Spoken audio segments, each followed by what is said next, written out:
And a lot of that, Tom, is irrational. I mean, he said that he thought the people had unlawfully intruded into the life of his late mother, Princess Diana. Now, I'm a lot older than you, Tom. I actually covered a royal tour in Australia in '83 with Diana and Charles when William was just a baby. And I saw the way that Princess Diana actually used the tabloid media.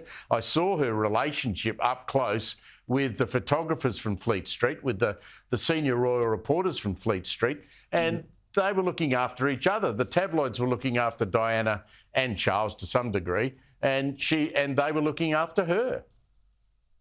That's completely right. And if he was being honest, there's a very similar story with Harry. Harry complains constantly about media intrusion into his privacy. Harry and Meghan are effectively media influencers, for good and for ill. You know, they're Marmite figures, to put it lightly. But at the same time, they've been invading their own privacy for the entire time that they've been together, whether it's through Spare, the tell-all memoir. I mean, I know more about this man's anatomy than I do my own at this point, having suffered through that particular tome. The Netflix documentaries, the tell-all interviews.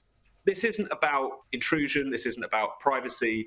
They just want, as many royals before them have often wanted, a press that was tame, that wouldn't criticise them too much, and that would cover them, but only on their own terms. And I dare say that this particular case and all the other cases he has against the British press that are in the offing are driven by that very similar dynamic.